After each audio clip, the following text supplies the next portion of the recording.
बिस्मिल्लाहिर्रहमानिर्रहीम, अस्सलाम वालेकुम।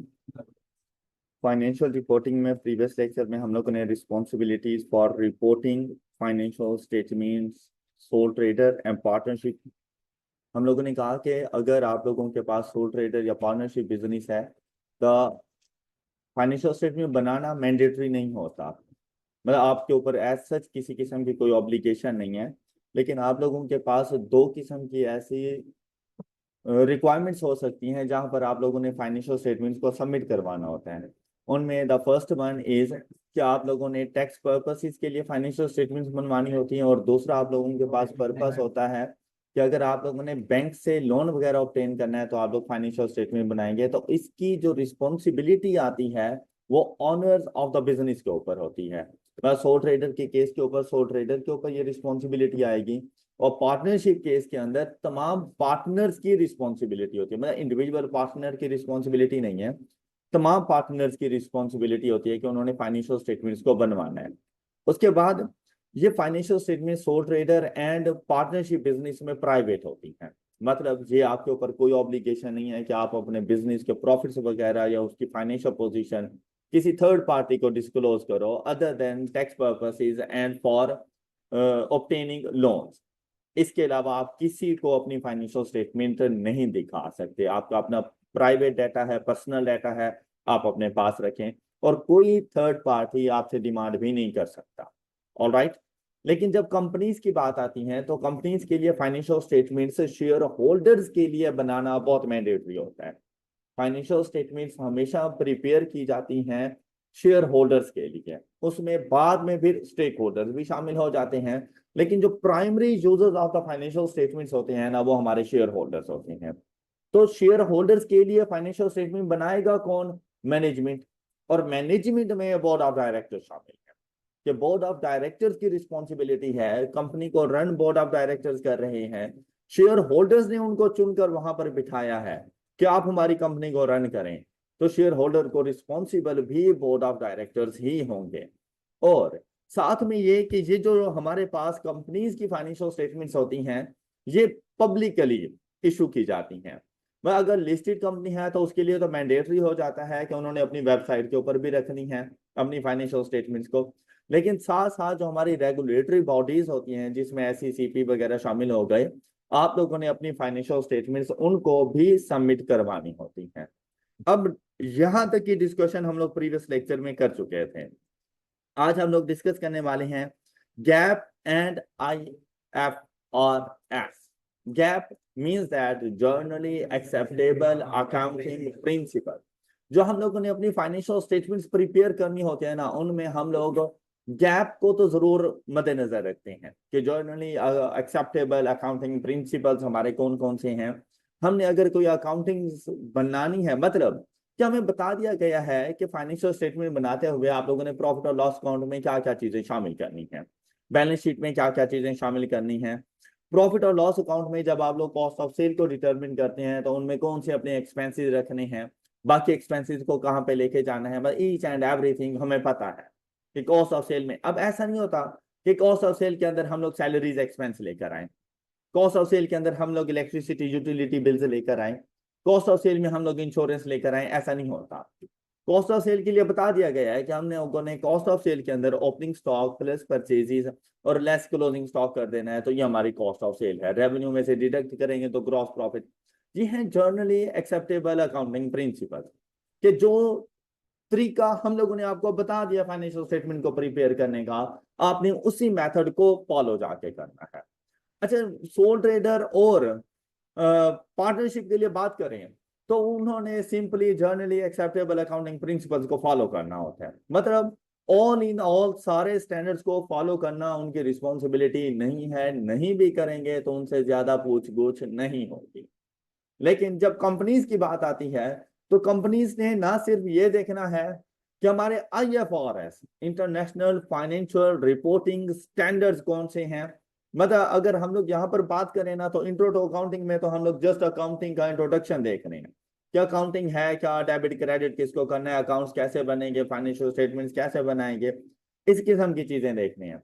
लेकिन हर चीज के लिए अलग से स्टैंडर्ड मौजूद है। यहाँ पर अगर हम लोग देखेंगे तो सिर्फ एक इन्वेंट्री का ऐसा स्टैंडर्ड है जो हम लोग कंप्लीट पढ़ेंगे, IAS 2 international accounting standard number 2, inventories stock वगैरह के बारे में वो हम लोग कंप्लीट इंट्रो टू अकाउंटिंग में देखेंगे। लेकिन अगर इसके अलावा आप बात करें तो सबका सिर्फ इंट्रोडक्शन देख रहे हैं हम लोग। मतलब आप लोगों के पास चैप्टर नंबर 6 है, उसमें डेप्रिसिएशन है। बेसिकली एक पूरा स्टैंडर्ड है जो आप लोगों ने FR1 में जाके पढ़ना है, IAS 16 के नाम से, प्रॉपर्टी प्लांट एंड इक्विपमेंट। उस स्टैंडर्ड का सिर्फ एक छोटा सा इंट्रोडक्शन आपकी इस बुक के अंदर शामिल है। तो आप लोगों ने इन फ्यूचर सारे के सारे स्टैंडर्ड्स पढ़ने हैं। लेकिन अभी के लिए आप लोग ऐसा समझ लें जैसे आप लोग जर्नली एक्सेप्टेबल अकाउंटिंग प्रिंसिपल समझने जा रहे हैं कि अकाउंटिंग करने के लिए कौन कौन से रूल्स रेगुलेशंस कन्वेंशंस लॉज हमारे पास मौजूद हैं जिनको हम लोगों ने फॉलो करना है। अगर गैप की बात की जाए पाकिस्तान के अंदर तो कहते हैं गैप मतलब जर्नली एक्सेप्टेबल अकाउंटिंग प्रिंसिपल्स, कि आपने किस चीज को मद्देनजर रखकर अपने अकाउंटिंग की फाइनेंशियल स्टेटमेंट्स को प्रिपेयर करना है। तो कहते हैं उसमें दो चीजें शामिल हैं।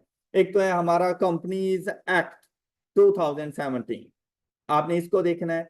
साथ में आप लोगों ने IFRS international financial reporting standards को देखना है। अच्छा, यहाँ पर जैसे नाम से आ रहा है ना, international financial reporting standard means that कि जो अकाउंटिंग के रूल्स यहाँ पर बैठ के आप लोग पढ़ रहे हो ना, USA में बैठा हुआ स्टूडेंट भी बिल्कुल यही पढ़ रहा है और कोई चेंज नहीं है, और उसके पास भी सेम यही नॉलेज है। बस फर्क क्या है कि आप लोग थोड़ा यहाँ पर उर्दू में सीख लेते हो, अपनी लैंग्वेज में सीख लेते हो, और वो अपनी लैंग्वेज में सीख ले। लेकिन अकाउंटिंग के रूल्स बिल्कुल सेम है। फाइनेंशियल स्टेटमेंट वो भी ऐसे ही बना रहा है, डेबिट क्रेडिट वो भी ऐसे ही कर रहा है जैसे आप लोग कर रहे हो, अकाउंट्स वो भी ऐसे ही बना रहा है जैसे आप लोग बना रहे हो। लेकिन जहां पर बात आती है ना कंपनीज एक्ट की, तो अगर देखें यहां का स्टूडेंट जो टैक्सेशन सिस्टम करता है ना, USA UK में बैठा हुआ स्टूडेंट टैक्सेशन सिस्टम वो नहीं करता। इसमें डिफरेंस है। वो इंटरनेशनल स्टैंडर्ड्स नहीं है हमारे पास। अकाउंटिंग के इंटरनेशनल स्टैंडर्ड्स हैं लेकिन टैक्स लॉ इंटरनेशनल स्टैंडर्ड्स नहीं है। और यहाँ का आप लोग लॉ देखें तो वो सिर्फ पाकिस्तान के लिए एप्लीकेबल है, किसी और कंट्री में नहीं है। तो जब हम लोगों ने अपनी अकाउंटिंग स्टैंडर्ड्स को देखना होता है ना सिर्फ हम लोग इंटरनेशनल फाइनेंशियल रिपोर्टिंग स्टैंडर्ड्स को देखते हैं बल्कि साथ साथ अपने मुल्क के लॉ को भी देख रहे होते हैं। और अगर इन दोनों में कॉन्ट्राडिक्ट आ जाए कि IFRS कुछ और कह रहा है जबकि आपका कंपनी लॉ कुछ और कह रहा है, तो कंपनी लॉ की बात मानी जाएगी, तो कंपनी लॉ प्रिवेल कर जाएगा, कंपनी लॉ की बात मानी जाएगी, IFRS को नहीं देखा जाएगा। जैसे अगर हम यह कहें कि शराब जहां पे हराम है, मुसलमानों में हराम है, इस्लाम में हराम है, बाकियों में तो नहीं है ना, उनके लिए लीगल है। तो जब हम लोग पाकिस्तान के लिए फाइनेंशियल स्टेटमेंट बनाएंगे तो हम उसको हराम ही कहेंगे, हम उसको लीगल नहीं कह सकते। जबकि इंटरनेशनल लेवल के ऊपर वो बिल्कुल ठीक है, जायज है, बिक रही है ऐसी जैसे कोल्ड ड्रिंक। ऑलराइट, लेकिन जहां पर जब हम लोग मौजूद होंगे मुसलमानों के लिए करेंगे तो हम उसको हराम ही कहेंगे। वहां पर international financial reporting standard prevail नहीं करेगा, वहां पे लोकल लॉज प्रिवेल कर जाते हैं। ऑलराइट, अब देखें यहाँ पर the main sources of gap in Pakistan jurisdictions are Companies Act and IFRS. The accountancy profession has developed a large number of regulations and code of practices that professional accountants are required to use when preparing financial statements. कह रहे हैं कि आप हम लोगों ने अपने professional accountant मतलब चार्टर्ड अकाउंटेंट्स को फाइनेंशियल स्टेटमेंट्स बनाने के लिए काफी सारे रूल्स रेगुलेशन स्टैंडर्ड्स वगैरह बता दिए हैं। और फिर these regulations are accounting standards. Many countries and companies whose shares are traded on the world stock market have adopted IFRS, issued by the International Accounting Standard Board. अब ये बिल्कुल ऐसे ही है। क्या आप लोगों ने FSC की होगी, किसी ना किसी कॉलेज से की होगी, लेकिन आप लोगों का एग्जाम क्या कॉलेज ने लिया था? उस इलाका का जो भी बोर्ड होगा उस बोर्ड ने आपका एग्जाम लिया था, रिजल्ट्स भी उन्होंने अनाउंस किया, है ना ऐसा। तो यहां पर भी ना बिल्कुल ऐसा ही है कि हम लोगों ने IFRS तो करने हैं, फाइनेंशियल स्टेटमेंट प्रिपेयर करनी है अकॉर्डिंग टू IFRS, लेकिन हमें ये IFRS बताएगा कौन?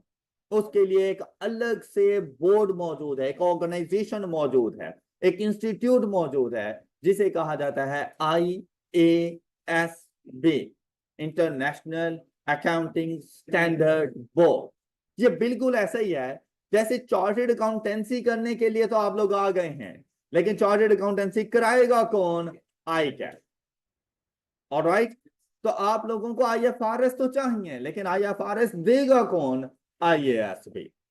अब ये IASB के अंदर तमाम, क्योंकि ये इंटरनेशनल फाइनेंशियल रिपोर्टिंग स्टैंडर्ड्स हैं, तमाम कंट्रीज के रिप्रेजेंटेटिव जाके बैठे हुए होते हैं।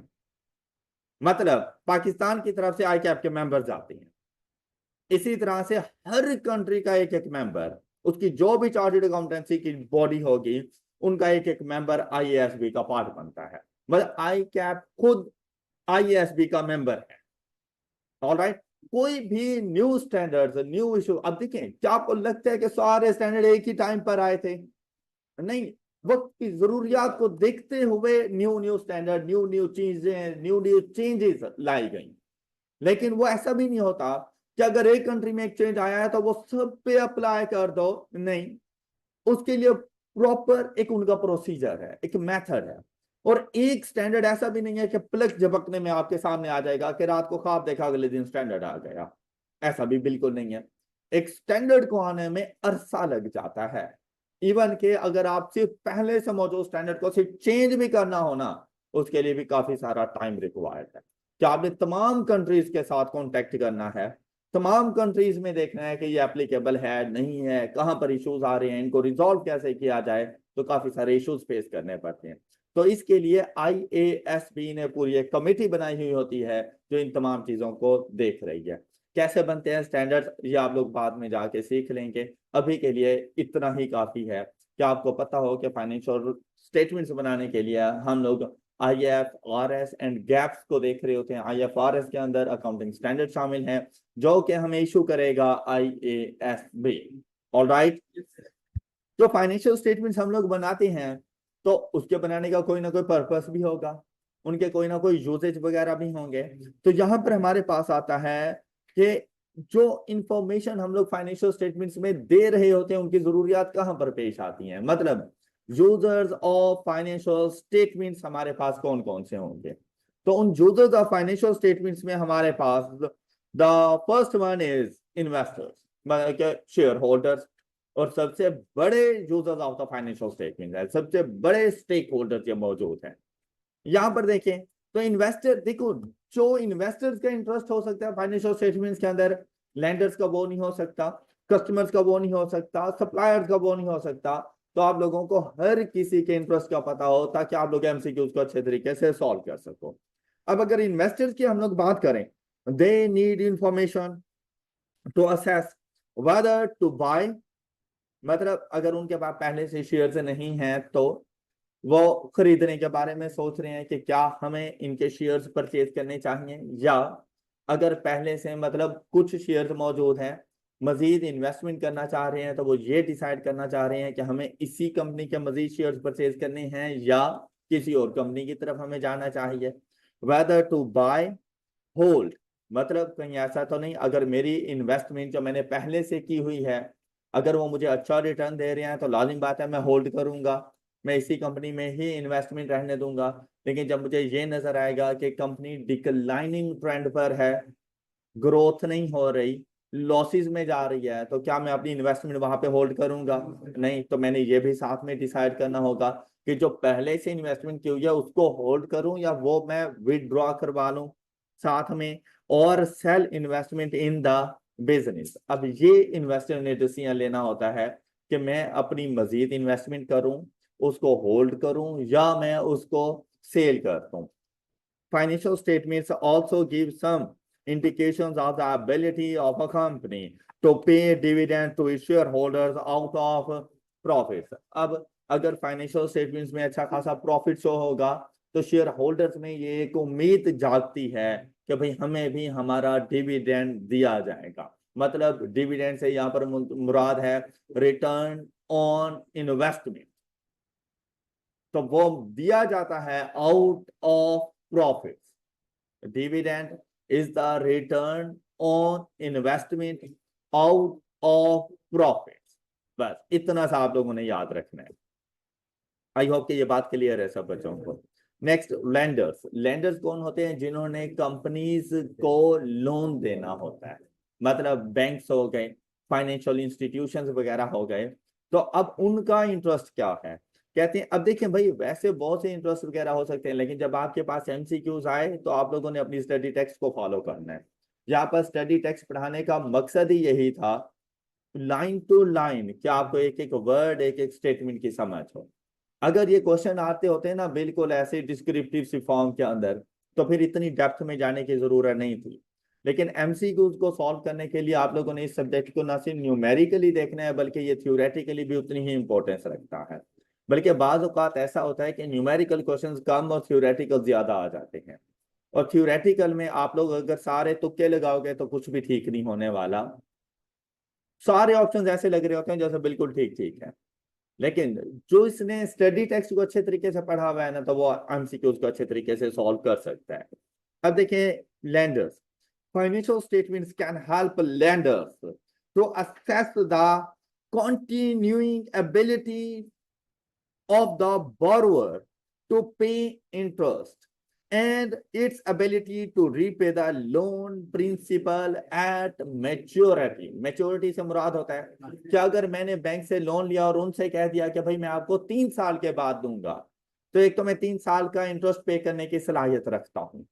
दूसरा, at the end of 3rd year मेरी कंपनी के पास इतना पैसा भी हो कि मैं वो लोन चुका सकूं। तो हमारी फाइनेंशियल स्टेटमेंट से हमारी पोजीशन भी शो हो रही होती है। तो जो भी लेंडर्स होते हैं उन्होंने उस पोजीशन को देखकर, आगे हम लोग FR1 में जाके एक टॉपिक पढ़ेंगे, रेशो एनालिसिस। तो रेशो एनालिसिस से काफी सारा पता चल रहा होता है लैंडिंग कंपनीज को कि उन्होंने हमें लोन देना है या नहीं देना। तो वो हमारी फाइनेंशियल स्टेटमेंट्स का ना रेशो एनालिसिस करवा लेते हैं। तो वहां से उन्हें आइडिया हो जाता है कि क्या इनके पास इतनी एबिलिटी है कि ये लोन के ऊपर इंटरेस्ट टाइमली पे करें, and at the time of maturity loan की प्रिंसिपल अमाउंट भी पे करने की सलाहियत रखते हो। अब देखें, यहाँ पर क्या प्रॉफिट की कोई बात आई? उनका प्रॉफिट में कोई इंटरेस्ट ही नहीं है। क्लियर? नेक्स्ट देखें, सप्लायर्स। सप्लायर्स जिन्होंने हमें रॉ मटेरियल प्रोवाइड करना होता है, और अगर वो हमने उधार पर लिया हुआ है तो लाजमी बात है हमने फ्यूचर में उनको पेमेंट्स भी करनी है। तो यहाँ पर देखें, they can use the financial statements to assess how much credit they might safely allow to the entity. देखिए भाई, जो भी बिजनेस वगैरह होता है, अगर आप लोग अपने घर के बाहर जो शॉपकीपर बैठा हुआ है ना, उससे भी ये कहोगे ना कि यार मेरे घर में भी ग्रोसरी वगैरह का सामान चाहिए, तो ऐसा क्या करो, मैं अगर हूं या नहीं हूं, मेरे बच्चों में से कोई आए तो आप उनको ना ये सामान दे दिया करो, और जैसे ही from the beginning of the month मुझे सैलरी मिलेगी, प्रीवियस मंथ का जितना भी आपका हिसाब होगा मैं आपको पे कर दूंगा। और अक्सर ऐसा चल रहा होता है ऑन क्रेडिट, है ना? ऐसा तो हमारी प्रैक्टिकल लाइफ में ऐसा हो रहा है। लेकिन जब उसे पता हो कि आपकी इनकम 50,000 रुपये है, क्या वो आपको 70,000 रुपये का सामान पिछले महीने प्रोवाइड करेगा? क्यों? क्योंकि उसे पता है कि अगर पूरी सैलरी भी उठाकर उसे दे दो तब भी पूरे नहीं चुकते, है ना? ऐसा वो 20,000 रुपये की लिमिट से ज्यादा नहीं जाएगा। वो एक खास लिमिट रखेगा उस पर्सन के लिए कि भाई इसकी 50,000 रुपये सैलरी है, इसने मुझे भी देना है, फिर बाकी घर के अखराजात भी इसने लेके चलने हैं। अगर सारे का सारा एक तो सारे का सारा फिर मुझे नहीं देगा, लाने बात है, बाकियों के लिए होल्ड करेगा, मुझे नहीं देगा तो ये वैसे ही डेफिसिट में चलता जाएगा। तो उसने ना एक लिमिट के बाद आके, आपने अक्सर शॉपकीपर्स के बाद देखा होगा कि कुछ लोगों को उधार के लिए मना कर रहे होते हैं, कहते हैं भाई जाओ पहले वो पहले वाले पैसे हमें दे दो, फिर से आके उधार ले लेना। उनकी मजबूरी होती है, अगर वो ऐसा नहीं करेंगे तो उनको पैसे नहीं मिलने वाले। इसीलिए वो कुछ लोगों को क्यों? क्योंकि उनकी वो जो लिमिट होती है ना, वो लिमिट क्रॉस हो चुकी होती है, और उन्होंने पहले वाले पैसे दिए नहीं होते, और न्यू क्रेडिट के लिए वो आ जाते हैं। तो इसलिए वो शॉपकीपर मना कर रहा होता है। तो यहाँ पर भी बिल्कुल ऐसा ही है कि सप्लायर ने ना एक लिमिट डिसाइड कर लेनी होती है कि भाई ये लिमिट है इसके लिए, और मैं इससे ज्यादा की इसको परचेज, इसको सेल्स नहीं कर सकता। क्लियर? नेक्स्ट देखो, government, they might use this information for purpose of business regulations or deciding taxation policy। Government का सबसे बड़ा इंटरेस्ट जाके टैक्स लगाता है, बस इससे बड़ा इंटरेस्ट गवर्नमेंट का कुछ भी नहीं कि जाओ और इस बिजनेस के ऊपर टैक्स लगा दो। ऑलराइट, और उसके बाद देखिए भाई, ये जो बिजनेस रेगुलेशंस वगैरह ये कंपनीज के केस में होती हैं कि कंपनीज को रेगुलेट किया जाता है, तो एसईसीपी इस चीज को जरूर देख रहा होता है कि कंपनीज को किस तरह से रेगुलेट किया जा रहा है। लेकिन कंपनीज की रेगुलेशन में भी लाजिम बात है उसने फिर फाइनेंशियल स्टेटमेंट्स मांग लेनी है। फाइनेंशियल स्टेटमेंट मांगने का मकसद भी टैक्स होता है कि आप लोगों ने टैक्स पे किया है या नहीं किया। फिर नेक्स्ट देखिए आप लोग, द पब्लिक। पब्लिक का क्या इंटरेस्ट है? In some cases, members of the general public might have an interest.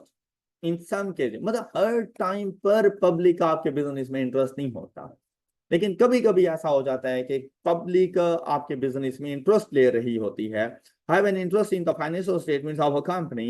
The IASB, International Accounting Standard Board's framework, comments, मतलब उन्होंने हमें बताया कि पब्लिक का इंटरेस्ट कहां पर हो सकता है।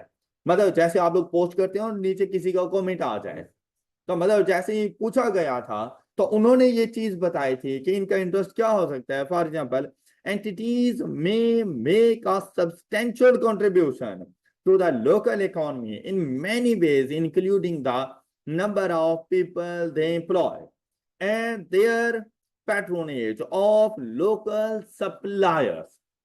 अब सिर्फ पब्लिक का ये इंटरेस्ट होता है कि देखो, जब आपको इस बात का आइडिया होता है कि आपके गांव के करीब कोई इंडस्ट्री ओपन होने वाली है, सबसे पहले सर सब्ज बाग आपके पॉलिटिशियंस आके आपको क्या बताते हैं?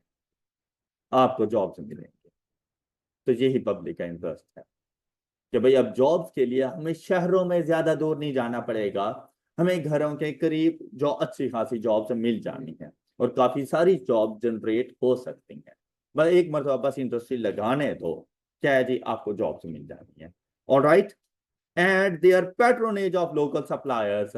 फिर दूसरा, जो पहले से बिजनेस कर रहे हों उनसे कहा जाता है, सपोज वहां पे एक कॉटन इंडस्ट्री लग गई, ऑलराइट, वहां के अब किसानों से क्या कहा जाएगा कि भाई जो भी कॉटन आप लोग यहाँ पे प्रोड्यूस करोगे वो आपको ज्यादा दूर लेके जाने की जरूरत नहीं पेश आनी, इसी इंडस्ट्री ने आपसे परचेज कर लेनी है, तो आपके ऊपर ट्रांसपोर्टेशन कॉस्ट कम से कम पड़ेगी।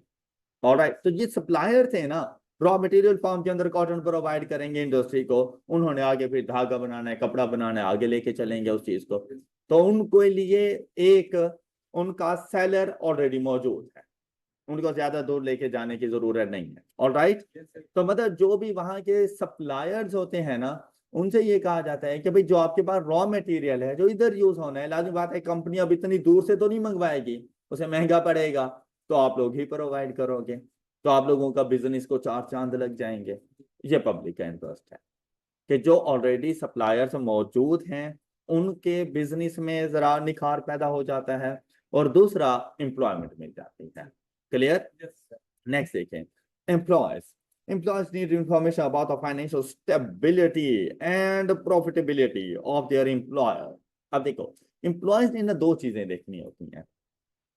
स्टेबिलिटी, जिस ऑर्गेनाइजेशन में वो काम कर रहा है कहीं वो बंद तो नहीं होने वाली। अब देखो, अगर उसे पता हो कि नहीं बिजनेस बेहतरीन चल रहा है, अच्छा बिजनेस चल रहा है, प्रॉफिटेबल बिजनेस है, तो लाजिम बात है चलता रहेगा, चलता रहेगा तो उसकी जॉब भी लगी रहेगी। इनके बिजनेस में कोई ऊंच नीच आ गई, सबसे पहले उसे अपनी जॉब का खतरा पड़ जाना है। जैसे आप लोग कोविड-19 के दिनों में देखो तो बहुत से लोग बेरोजगार हो गए थे, तो सबसे बड़ा जो डर होता है ना जॉब में वो इसी बात का होता है, मुझे कब निकाल दें, कुछ पता ही नहीं है। क्लियर? फिर प्रॉफिटेबिलिटी, क्यों? तो भाई अगर एम्प्लॉयज मेहनत करेंगे, बिजनेस ने ज्यादा प्रॉफिट अर्न किया, तो लाजमी बात है फिर उनको इंसेंटिव्स भी मिलेंगे, उनको बोनसेस भी मिलेंगे, उनको इंक्रीमेंट्स भी मिलेंगे, उनकी इस चीज के ऊपर भी नजर होती है। सबसे बड़ा इंटरेस्ट यही है, क्या बिजनेस की स्टेबिलिटी और प्रॉफिटेबिलिटी के ऊपर।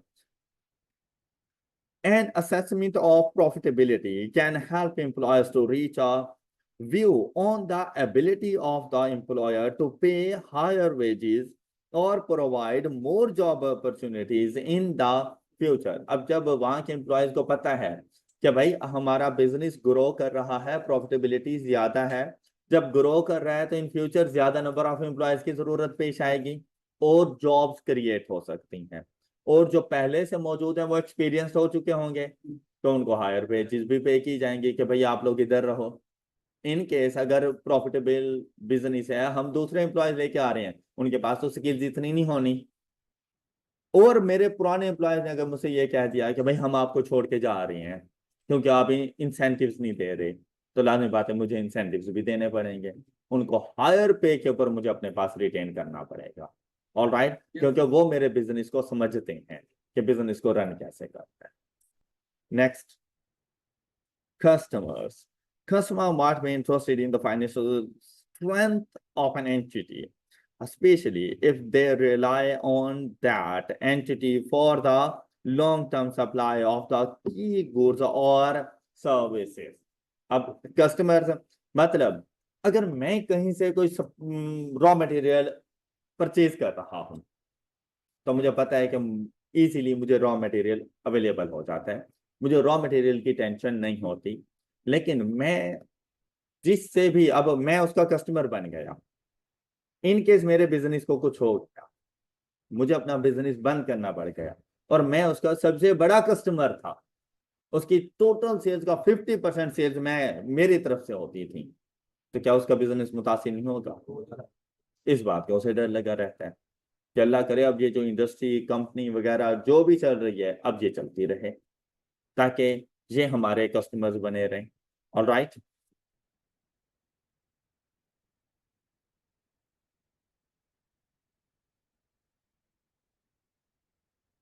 Managers means management of the company. Management को फाइनेंशियल स्टेटमेंट की क्यों जरूरत पेश आती है? अब देखें भाई, आप लोगों ने अपना कोई काम किया हुआ है,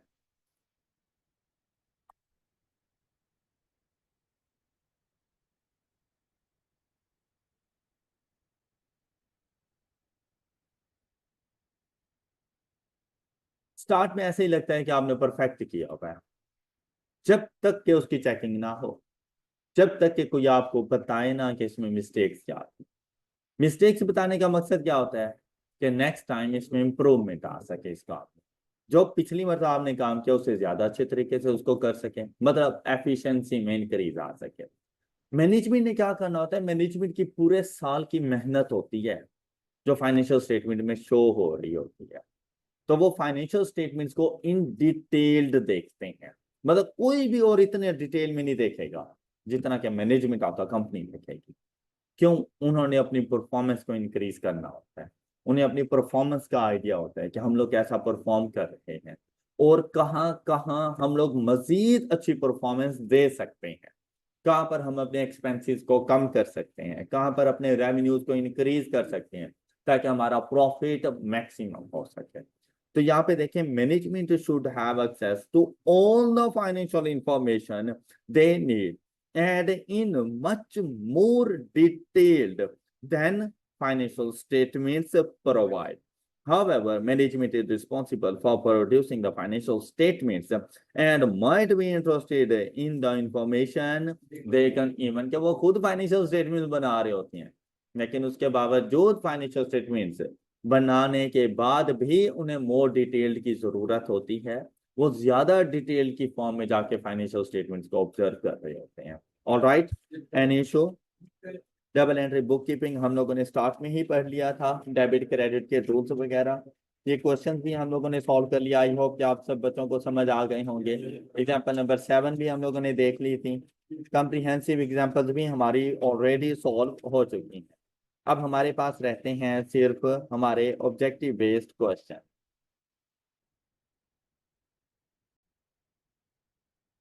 ऑब्जेक्टिव बेस्ड क्वेश्चन आप लोगों की होम असाइनमेंट में शामिल थे कि ये आप लोगों ने सॉल्व कर लेने, और मोस्टली क्वेश्चंस आप लोगों ने सॉल्व कर लिए होंगे।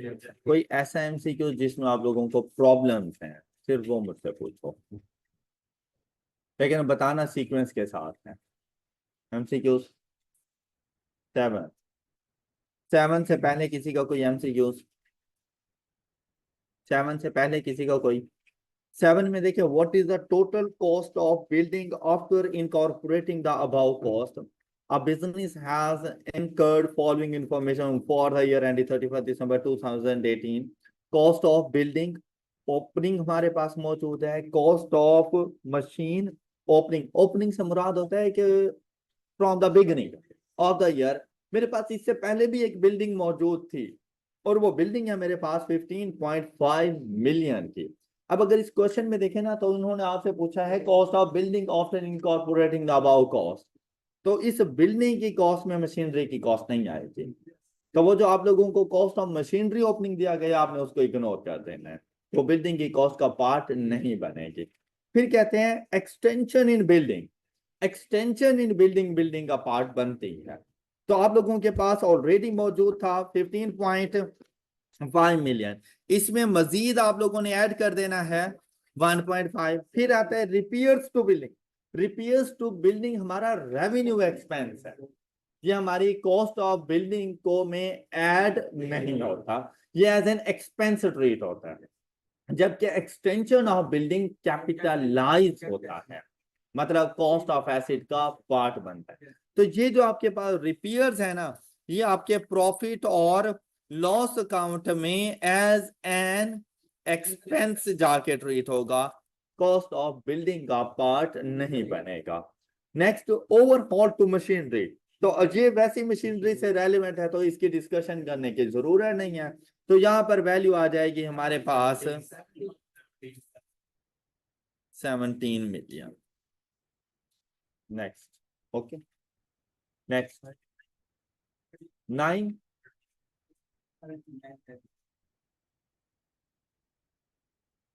What will be the profit for the year after charging the above repairs? अब देखिए, business has incurred following costs for the year ending 31st December 2018।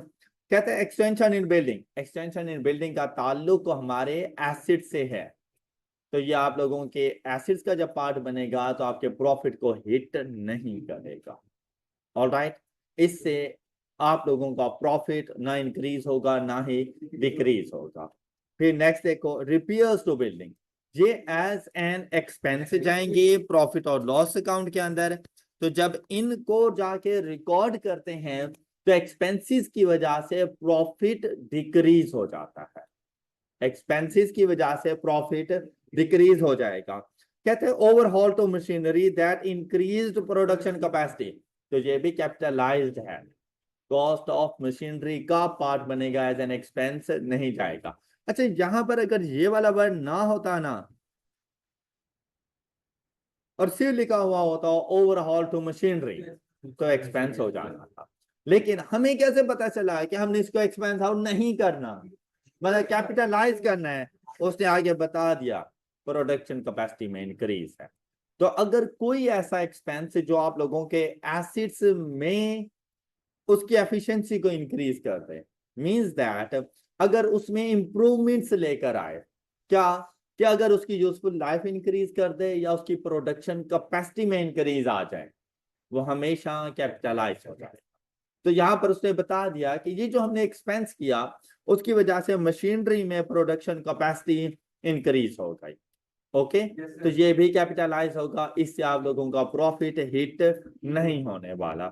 Next, profit for the year before incorporating the above adjustments is rupees 5.6 million. What will be the profit for year after charging the above repairs? तो 5.6 already था, 0.5 का expense charge करो तो आप लोगों का adjusted profit आ जाएगा। Next question, the capital of a business would change as a result of। अब कैपिटल ने चेंज होना है और वो किस वजह से चेंज होगा? कहते हैं supplier being paid by cheque, मतलब एक लायबिलिटी गई, एक लायबिलिटी कम हो गई, वहां से हमारा एसिड कम हो गया, क्या कैपिटल को कोई फर्क पड़ा? नहीं, ये गलत स्टेटमेंट है, क्योंकि इसकी वजह से हमारी लायबिलिटीज में डिक्रीज और हमारे एसेट्स में डिक्रीज, करंट लायबिलिटीज में डिक्रीज है और करंट एसेट्स में डिक्रीज है, कैपिटल को फर्क नहीं पड़ा। नेक्स्ट देखें, non current asset being purchased on cash, ये एसेट की बात एसेट में रह गई, नॉन करंट एसेट में इंक्रीज है, करंट एसेट्स में डिक्रीज है, कैपिटल को तो कोई फर्क ही नहीं पड़ रहा। क्लियर? नेक्स्ट देखो, non current asset being purchased on credit, वहां से नॉन करंट एसेट में इंक्रीज है और यहाँ से ऑन क्रेडिट है तो लायबिलिटी में इंक्रीज है, कैपिटल को तो अभी भी फर्क नहीं पड़ा। फिर कहता है wages being paid in cash, wages होती है हमारी एक्सपेंस, एक्सपेंस की वजह से प्रॉफिट कम, तो प्रॉफिट कहाँ जाता है, तो बेसिकली से कैपिटल आपका कम हो जाएगा। साथ में आपका इन कैश है एसेट का, ऑलराइट, तो आपके इनकम एंड एक्सपेंसेस की वजह से कैपिटल कम होगा। और ये बात हम लोगों ने पढ़ी थी जब आप लोग इनकम को पढ़ रहे थे, तो उसने कहा था कि as a result of increase in capital, और जब एक्सपेंसेस पढ़ रहे थे तो उसने कहा था as a result of decrease in capital, alright. तो वेजेस एक्सपेंस है, कैपिटल में डिक्रीज लेकर आएंगे। तीन कंडीशन पढ़ी थी ना आप लोगों ने एक्सपेंसेस के लिए, क्या एसेट्स में डिक्रीज, लायबिलिटीज में increase as a result of decrease in capital, clear.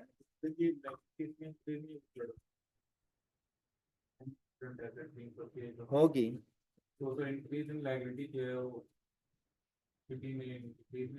नहीं, लायबिलिटी में अगर इंक्रीज हो रहा है तो उसकी वजह से हमारे एसेट्स में इंक्रीज आ रहा है, कैपिटल को तो कोई फर्क ही नहीं पड़ा। और चाहे अब वो करंट लायबिलिटी हो या नॉन करंट लायबिलिटी हो, इससे भी कोई फर्क नहीं पड़ता कैपिटल को। अब भाई अगर मैंने कोई भी नॉन करंट एसेट परचेज किया है तो इसका ये मतलब हरगिज नहीं है कि मैं उनको पैसे भी साल 2 साल के बाद दूं क्योंकि नॉन करंट एसेट था, ऐसी बात नहीं है, मैं उनको 2 माह बाद भी पैसे दे सकता हूँ, तो मेरी करंट लायबिलिटीज का पार्ट बन जाएगा, क्लियर। नेक्स्ट,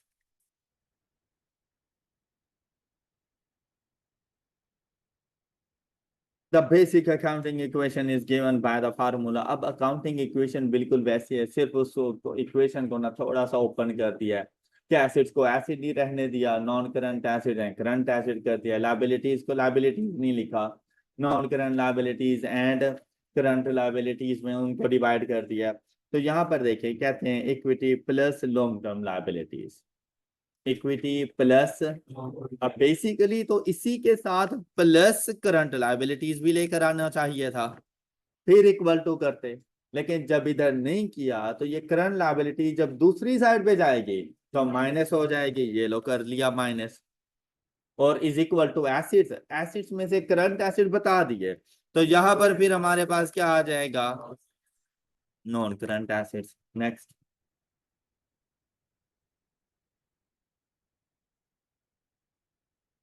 नेक्स्ट,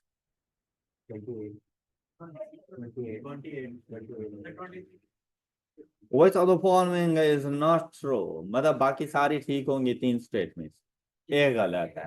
अच्छा यहाँ पे देखो कहते हैं रेवेन्यू में से एक्सपेंसेस माइनस करो तो प्रॉफिट है, हाँ तो अच्छी बात है, बड़ी प्यारी बात है, रेवेन्यू में से एक्सपेंसेस माइनस करो तो वही तो प्रॉफिट आता है। अच्छा फिर अगली स्टेटमेंट में अगर देखो ना तो कहता है रेवेन्यू में से प्रॉफिट माइनस कर दो तो एक्सपेंसेस आ जाते हैं, बड़ी कमाल की बात कर दी है, सिर्फ रीअरेंजमेंट ही है, बात तो बिल्कुल सही है। अच्छा डी ऑप्शन देखो तो फिर वही बात कर रहा है, कहते हैं revenue is equal to profit plus expenses, वो रीअरेंजमेंट है, इक्वेशन में तो कोई फर्क नहीं आया। लेकिन अगर सी ऑप्शन को जाके देखो ना तो कहते हैं sales plus gross profit is equal to revenue, हमने कहा भाई सेल्स और रेवेन्यू में फर्क ही क्या है, दोनों सेम ही तो हैं। जब दोनों सेम है तो मतलब सेल्स में ग्रॉस प्रॉफिट ऐड करो तो फिर रेवेन्यू कैसे बन सकता है, ओके, ये उसने गलत बात कर दी है। Next, if during the accounting period the assets increased by 7 million, अब ये देखो अकाउंटिंग इक्वेशन के मुताबिक आप लोगों ने चलना था, आपके एसेट में इंक्रीज आया है 7 मिलियन का, और साथ में कहता है the owners equity decreased bye, और इसकी वजह से 3 मिलियन का डिक्रीज आया ओनर्स इक्विटी के अंदर, तो बताओ लायबिलिटीज में क्या चेंज होगा, अकाउंटिंग इक्वेशन को मेंटेन करना है हम लोगों ने। तो यहाँ पर जब उसने कहा ना ये देखो assets is equal to liabilities plus capital, ये बात याद है ना, एसेट में इंक्रीज है 7 मिलियन, तो भाई राइट हैंड साइड पे भी 7 मिलियन का ही इंक्रीज होना चाहिए, और लेकिन राइट हैंड साइड पर दो चीजें मौजूद हैं, लायबिलिटीज एंड कहते हैं कैपिटल में जो डिक्रीज है वो 3 मिलियन का। डिक्रीज है तो नेगेटिव टर्म में लिखा जाता है, इंक्रीज हो तो पॉजिटिव टर्म में, डिक्रीज हो तो नेगेटिव। तो लाइबिलिटीज में क्या चेंज लेकर, तो अगर मैं यहाँ पर 10 करूं, 10 - 3 तो इज इक्वल टू 7 होगा। तो liabilities increased by 10 million. Alright. अच्छा, ये यूं देख लो ना कि अगर आपको यहाँ पर इस तरह से बता दिया गया और मैंने लाइबिलिटीज फाइंड करनी है, इसको एक्स कंसीडर कर दो, तो ये जब -3 दूसरी साइड पे जाके 7 के साथ ऐड हो जाएगा, तो liabilities is equal to 10 million. Positive है तो increase in liabilities by 10 million. Next one is, बस खत्म कर दो। नेक्स्ट, क्या 31 का क्वेश्चन नहीं है?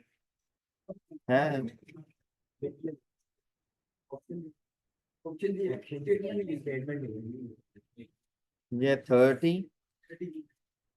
अच्छा ठीक है, क्यों भी है तो सही बेचा दो।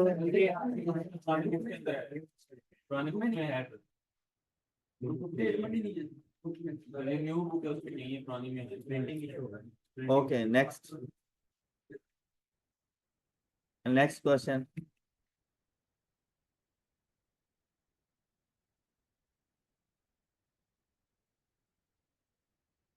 कोई क्वेश्चन नहीं अब?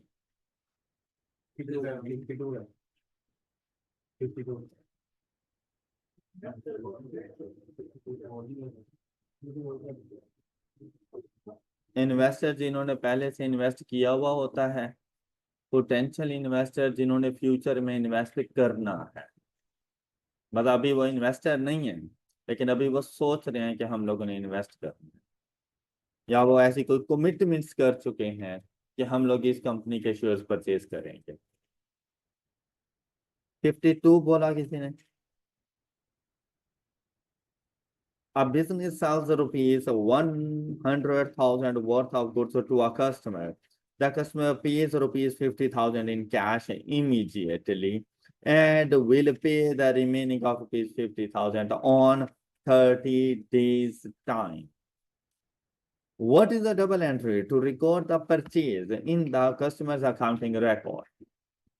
हमने परचेजेस की 1 लाख रुपए की, आधे पैसे दे दिए, आधे पैसे देने हैं, तो क्या परचेज 50,000 की रिकॉर्ड करो, लाख के रिकॉर्ड करो, तो डेबिट करोगे परचेजेस को बाय 100,000। अब उसमें से पे कितना किया, तो कैश को क्रेडिट करोगे 50,000 से। अब हम लोगों ने कहा कि डेबिट और क्रेडिट के रूल्स में कि डेबिट और क्रेडिट को इक्वल होना चाहिए। अब ये कोई जर्नल एंट्री नहीं बनी कि purchase is debit bye 100,000 and cash credit by 50,000। मतलब मजीद कुछ और क्रेडिट करो, कितना, 50,000, और ये अभी तक मैंने पे नहीं किया तो मेरी लाइबिलिटी है, तो क्रेडिटर्स या ट्रेड पेएबल मेरे क्रेडिट हो जाएंगे। तो एक चीज डेबिट होगी और 2 चीजें क्रेडिट होंगी। और हम लोगों ने फ्रॉम द बिगिनिंग ये बात कही हुई है कि हर financial statement at least 2 heads को हिट करती है, मतलब 2 से ज्यादा को भी कर सकती है। तो यहाँ पर 3 चीजें आ गई हैं, तो हमारी जर्नल एंट्री बनेगी कि परचेजेस को डेबिट करेंगे 100,000 से, पेएबल्स मतलब ये ट्रेड पेएबल्स ही हैं, लाइबिलिटी 50,000 से, and cash credit by 50,000। Next one.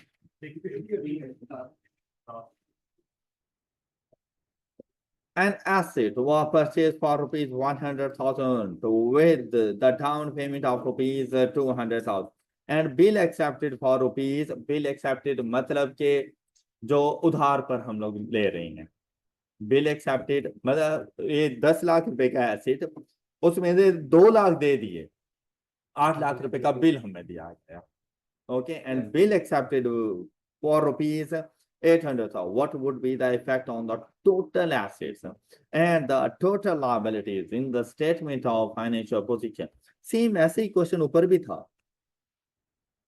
मतलब स्टेटमेंट सेम थी और रिक्वायरमेंट थोड़ी सी डिफरेंट थी।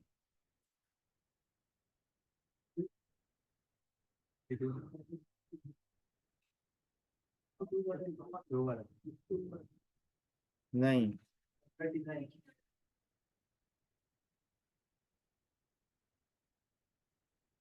39। अब दोनों में जरा डिफरेंस देखें। अच्छा, स्टेटमेंट दोनों की सेम है कि भाई आप लोगों ने 10 लाख रुपए कैश लिया है, 2 लाख रुपए की आपने डाउन पेमेंट पे की है, और 8 लाख रुपए after a month would be made after a month. The transaction happens on 15th December 2011। What would be the effect on the transaction? All right. और अभी आप लोगों ने देखा वहां पर भी कुछ ऐसी ही बात कर रहा था, लेकिन जहां पर एमसीक्यूज को देखो ना, तो हम लोगों ने बहुत सा ऐसा होता है solution according to MCQs prepare करना होता है।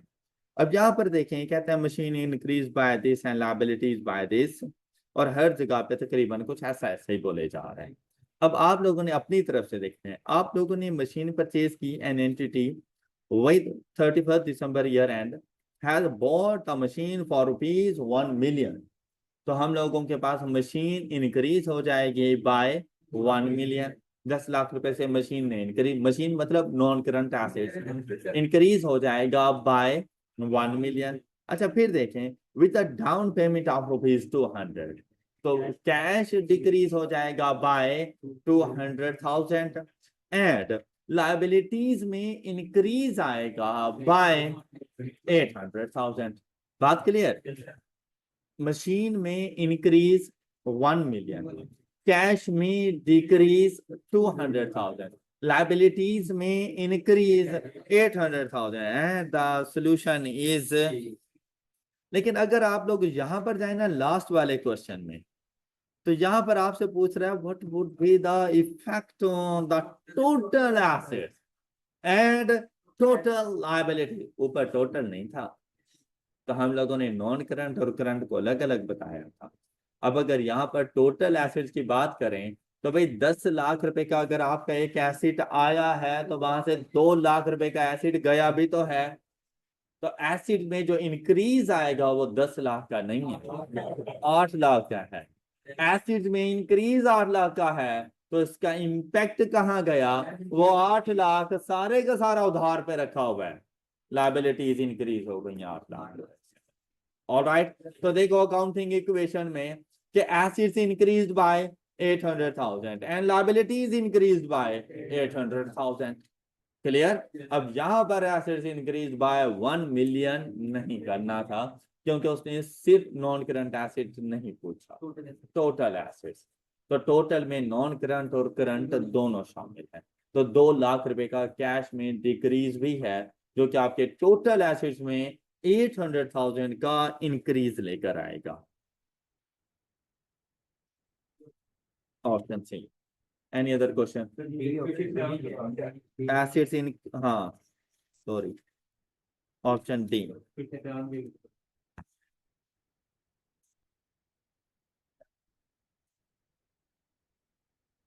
That have an entry for return of goods purchased from Khan Limited on account से मुराद होता है on credit.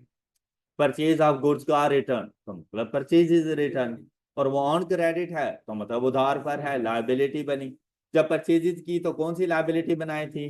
Trade payable creditor. तो अब जब रिटर्न करने जा रहा हूं तो लायबिलिटी में डिक्रीज आ जाएगा। तो उल्टा नहीं करना, क्योंकि परचेज को क्रेडिट नहीं करना, मैंने परचेज रिटर्न को क्रेडिट करना है। परचेज रिटर्न का दूसरा नेम क्या होता है? Return outward. परचेज रिटर्न का दूसरा नेम क्या है? Return outward. अच्छा, यहां पर देखें, हम डबल एंट्री बतानी है पर, तो इसके लिए हमारे पास हमारा जो पेएबल अकाउंट है वो हो जाएगा डेबिट, और हमारे पास जो परचेजेस रिटर्न है वो हो जाएंगे क्रेडिट। बेसिकली ये पेएबल जो हमारे पास होता है वो ट्रेड पेएबल होता है। ऑलराइट, लेकिन इन्होंने अकाउंट पेएबल लिख दिया है, तो इग्नोर कर देना इनकी बात को, क्योंकि इसके अलावा कोई और ऑप्शन ठीक नहीं हो रहा था। हाँ, अगर एक ऑप्शन में होता trade payable to purchases return और दूसरे में होता account payable to purchases return, तो मैं ट्रेड पेएबल वाले को ठीक करता। अब मेरे पास कोई और ऑप्शन नहीं था, इस वजह से मैं जाके ठीक करूंगा इसे। आपने यहां पर अपना क्रेडिटर ही इसको कंसीडर करना है। ऑल राइट, और कुछ?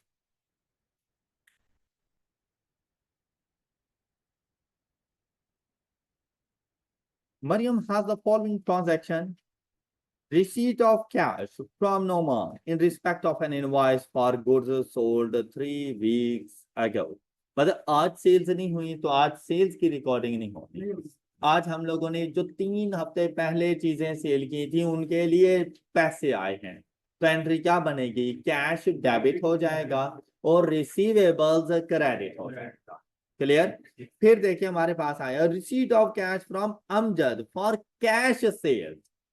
तो अमजद की रिकॉर्डिंग नहीं करनी, क्या मरियम की भी नहीं करनी, सेल्स की रिकॉर्डिंग करनी है, लेकिन वो कैश सेल्स है। एंट्री क्या बनेगी? कैश ने डेबिट हो जाना है, सेल्स ने। अब दोनों में कैश डेबिट हो रहा है तो हम उसे कहेंगे कैश को डेबिट करो, लेकिन दोनों में क्रेडिट डिफरेंट हो रही है। क्या एक जगह पर रिसीवेबल्स, दूसरी जगह पर सेल्स, तो हम उसे कहेंगे cash debit, receivables credit and sales credit.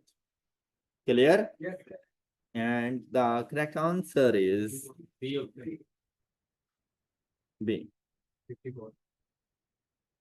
A business has purchased machinery on credit.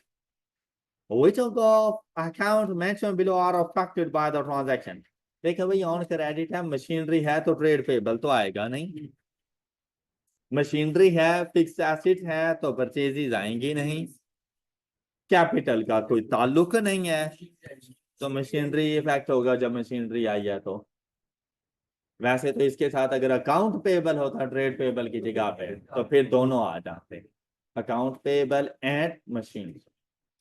Okay, next जी।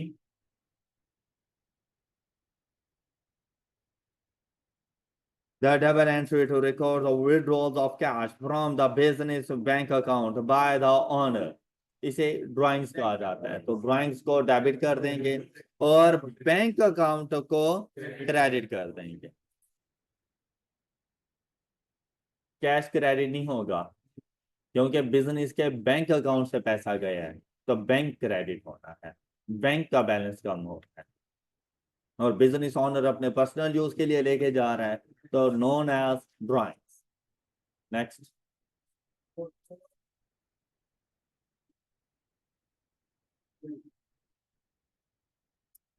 क्योंकि company records the transaction as a debit to consultant expenses for rupees 500,000 and an equivalent credit to account payable, what would be the impact on elements of financial statement? क्योंकि company record the transaction as a debit किसको किया? Expenses to consultant expenses, और credit किया क्या? कहता है मेरी liability है क्योंकि मैंने पे नहीं किया। ऑलराइट, अब देखिए एक्सपेंसेस लायबिलिटी के तौर पे है इसलिए अकाउंट पेएबल लिखा गया है। और कैसे पता चला एक्सपेंसेस है? ऊपर बता दिया कंसल्टेंट एक्सपेंस है मेरा। अब इसके लिए देखो, तो इसके लिए मेरा एक तो एक्सपेंस इंक्रीज होगा, expense statement of financial position में नहीं होता, एक्सपेंस जाएगा स्टेटमेंट ऑफ कॉम्प्रिहेंसिव इनकम में, वहां से एक्सपेंस मेरे प्रॉफिट को कम करेगा जिसने आकर मेरे कैपिटल को डिक्रीज कर देना। तो ऑनर्स इक्विटी, इनकम और एक्सपेंसेस इसलिए पढ़ाए गए थे कि एक्सपेंसेस आपकी इक्विटी को डिक्रीज करता है, तो इसने आपकी इक्विटी को डिक्रीज कर देना है, मतलब कैपिटल डेबिट हो जाएगा और साथ में आपकी लायबिलिटीज ने इंक्रीज कर जाते हैं। तो करेक्ट आंसर बनेगा